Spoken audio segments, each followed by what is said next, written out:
नमस्कार एवरीवन, मैं आप सभी का स्वागत करता हूं अपने YouTube चैनल टॉपर साहित्य पर और साथ ही मैं स्वागत करता हूं अपने डिजिटल एप्लीकेशन टॉपर साहित्य पर।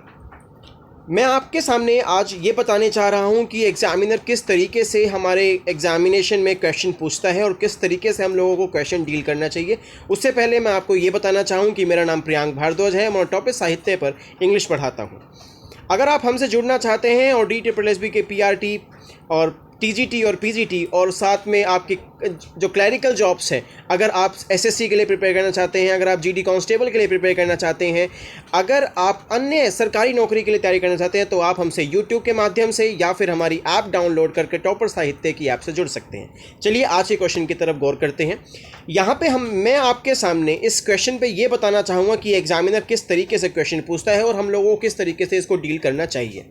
एग्जामिनर ने क्वेश्चन दिया हुआ, इन these surroundings a child minds develops very well.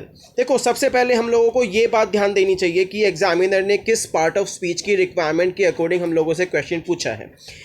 तो यहाँ पे सराउंडिंग्स को अगर देखूँ तो सराउंडिंग्स एक नाउन है, और अगर मैं नाउन से पहले कोई और वर्ड लेके आना चाहता हूँ, that must be an adjective, तो यहाँ पे मुझे एडजेक्टिव की रिक्वायरमेंट पड़ेगी। अगर मैं चारों ऑप्शन में ये बात देख पा रहा हूँ कि इनमें सभी के सभी एडजेक्टिव है, नाउन है, एडवर्ब है, कैसे वर्ड यूज़ हो रहा है, तो उसकी बिहाफ पर मैं एलिमिनेशन मेथड से कोई ना कोई ऑप्शन कैंसिल कर सकता हूँ कि अगर वो एडजेक्टिव की रिक्वायरमेंट एग्जामिनेशन में है और हम लोगों ने नाउन दे रखा है, तो वो ऑप्शन कैंसिल हो जाएगा, राइट।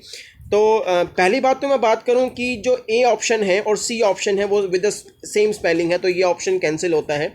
डी ऑप्शन कॉन्जीनियल की स्पेलिंग बिल्कुल नहीं होती है, तो ये भी ऑप्शन कैंसिल हो गया है।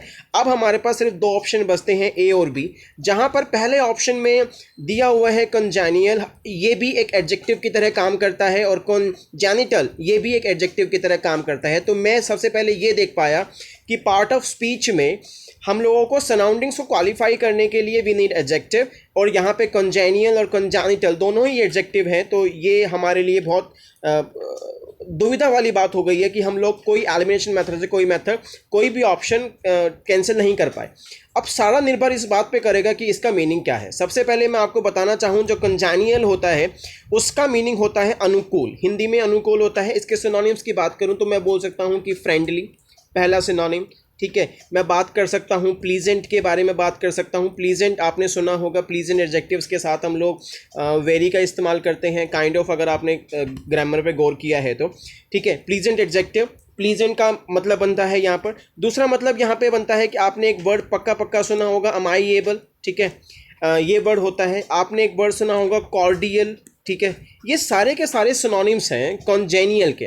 अगर मैं कॉन्जेनिटल के बारे में बात करूं तो कॉन्जेनिटल का मतलब होता है फ्रॉम दी बर्थ, है ना, बर्थ से, जन्म से।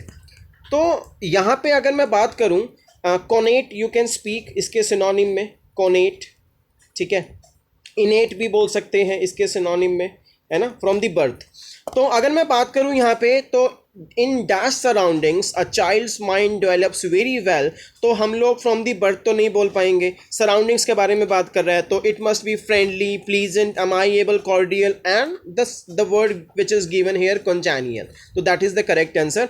आई होप यू लाइक इट। अगर आप हमारे साथ एग्ज़ाम की प्रिपरेशन करना चाहते हैं तो जॉइन अस हमारे YouTube चैनल के थ्रू, या फिर हमारे ऐप डाउनलोड कीजिए। ये हम iOS पर भी अवेलेबल है और एंड्रॉयड पर भी अवेलेबल है। जॉइन अस और you can contact for the more information. The number is given in the picture itself. Thank you so much, मिलते हैं जल्द।